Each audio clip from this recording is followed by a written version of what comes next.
안녕하십니까. 신재생에너지 발전설비 기사, 산업기사, 태양광 2018년도 1차 필기 강의를 맡아서 진행하게 될 권영빈입니다. 신재생에너지 발전설비 기사, 산업기사, 태양광 시험이 2013년부터 처음 시작되어서 이제 2018년 6년 차가 되겠죠? 6년 차까지 진행이 되어 오고 있습니다.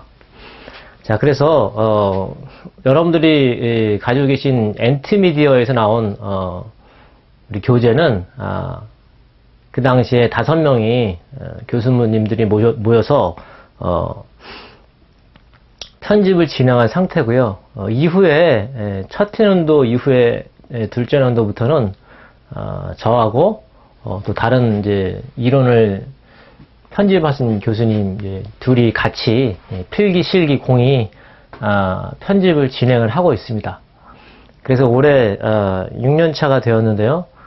그동안 태양광 관련된 여러 가지 국내 여건이나 뭐 법규나 출제 기준 이런 것들이 조금씩 이렇게 변동이 되어 오면서 출제의 경향 이런 것도 같이 변화가 되고 있는 추세입니다. 자, 그래서 처음에 이 자격증이 생겨날 때쯤에는 NCS라고 해서 국가 직무능력 표준이 처음 태동이 되는 시기하고 맞물린 상태였습니다. 그래서 그때의 어떤 이 출제 기준을 작성을 하는 상황에서 과거에 우리가 알고 있는 기사, 전기 기사, 전기 공사 기사 이런 이제 전기 관련 분야 자격 시험하고는 달리 커리큘럼이 조금 다르게 편집이 되었죠. 자, 그래서 우리가 기존에 공부를 했던 어떤 패턴하고는 조금 다르게 여러분들이 이제 접근하실 필요가 있다고 할 수 있겠습니다. 과거에는 이제 이론 중심으로 교재가 편집되고 또 커리큘럼이 진행되었던 반면에 우리 신재생에너지 발전설비 기사, 태양광 분야는 어떤 실무적인 능력, NCS하고 이제 맞물려서 실무적인 이제 능력을 조금 더 보강하는 차원에서 이렇게 출제 기준이 만들었다고 생각하시면 되겠습니다.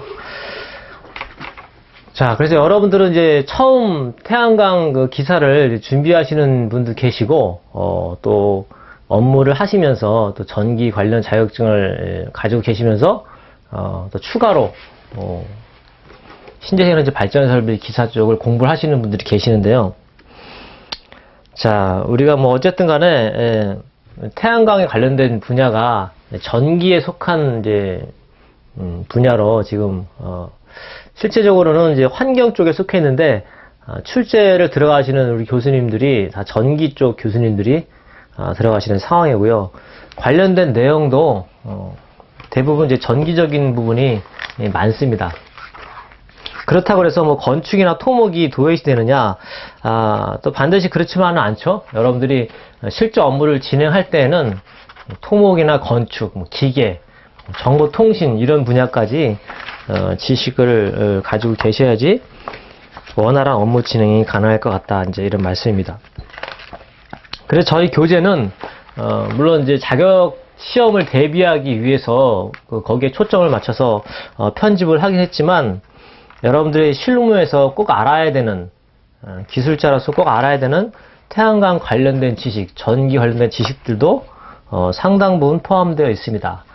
그래서 이 자격시험의 특징은 태양광 시스템 자체는 이제 단순한 시스템인데 거기에 관련된 어떤 전기적인 지식과 운영에 대한 어떤 노하우 이런 것들이 이제 다수 포함되어 있습니다. 예를 들면 뭐 전력공학이라든지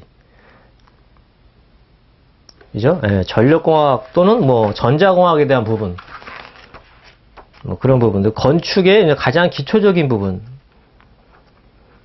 전기 이론, 전기 회로 뭐 이런 부분들이 시험에서도 출제가 되고 있는 상황이고요. 기사를 이제 중심으로 과목을 이제 말씀드리자면 이론이 있겠고요. 그 다음에 설계, 시공, 운영, 법규, 필기에서는 이렇게 5과목으로 진행이 되고 있는 상황이고요. 또 산업기사에서는 기사와는 조금 다르게 설계 파트가 빠져 있죠. 설계 파트를 뺀 이유가 조금 뭐 이해가 안 되는 상황이긴 하지만 어쨌든 뭐 4과목으로 80점 만점으로 그렇게 이제 커리큘럼이 짜여져 있습니다. 초창기에 자격증이 이제 처음에 발표가 났을 때 과연 이 자격증이 유효하게 활용될 수 있는가, 또 어떤 법적인 요건을 갖출 수 있는가에 대해서 많은 부분들이 이제 의문사항을 가지고 계셨습니다. 하지만 이제 최근에 얼마 안 됐죠? 신재생에너지 발전설비 산업기사, 기사와 산업기사가 전기공사기사와 이제 대등한 입장에서 전기공사원 면허를 낼 수 있는 자격 요건으로 법적으로 인정을 받게 되었습니다. 그래서 향후는 이제 어떻게 변화될 것인가? 향후는 태양광 인프라가 앞으로는 이제 굉장히 많이 늘어납니다. 전 세계적으로도 그렇고 특히 우리나라 같은 경우는 이제 OECD 국가라든지 우리하고 이제 경쟁을 할 수 있는 일본이나 아니면 중국 이런 나라들에 비해서 태양광 발전 설비 용량이 상당히 작습니다.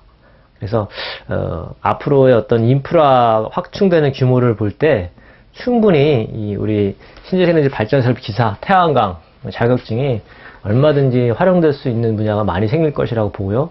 또 법적인 부분도 일정 규모 이상의 태양광 발전소에서는 반드시 보유해야 되는 필수 인력으로 그렇게 이제 기준이 확립이 될 날도 멀지 않았다고 그렇게 예상을 하고 있습니다. 자, 그래서 여러분들은 일단은 수강을 하시는 상황이고 또 자격증을 빨리 취득해야 하는 상황이기 때문에 집중해서 시험에 나오는 부분들을 학습을 해야 되는 상황이고요. 저는 이게 강의 중에 시험에 나오는 부분들은 이제 반드시 체크를 하고 중요한 거라고 강조를 합니다. 그래서 그 부분을 집중적으로 학습을 하시면 필기 시험은 뭐 무난하게 합격할 수 있으리라 생각이 되고, 그렇다고 해서 여러분들이 소홀히 하면 되느냐, 그렇지가 않습니다. 이 신재생에너지 발전설비 기사산업체의 특징은 필기와 실기가 구분이 거의 없습니다. 필기에서 간단한 어떤 계산이나 어떤 이론적인 부분들을 물어봤다면 실기에서는 조금 더 복잡하게 계산을 하거나 단답형으로 물어보는 그런 정도 수준입니다. 그래서 여러분들은 필기 시험을 철저하게 대비를 하게 되면 실기도 쉽게 합격을 할 수 있겠다, 그런 얘기죠.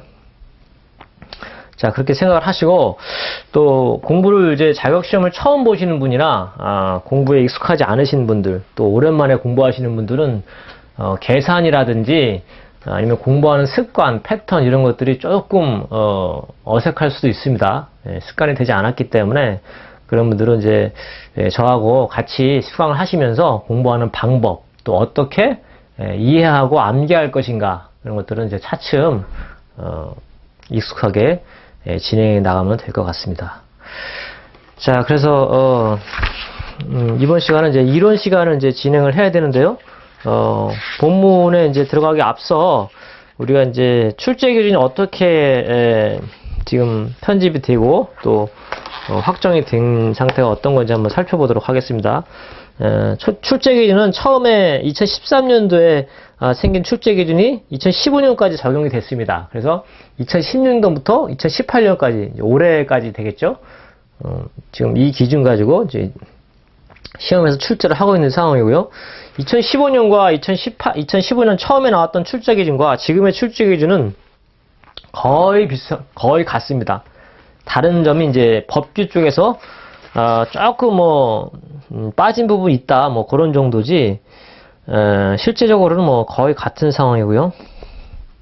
에너지 관계법이라든지 이런 부분만 이제 조금 이제 빠진 상황이고, 나머지 부분들은 뭐 거의 같다고 보시면 됩니다. 그래서 우리가 교재를 편집하는 상황도 처음에 발표됐던 출제 기준에 맞춰서 편집이 되어 있습니다. 그래서 지금의 출제 기준과는 조금 맞지 않을 수가 있는데, 이런 부분들은 여러분들이 이해를 해주시고, 거의 뭐 내용적으로는 뭐 거의 같습니다.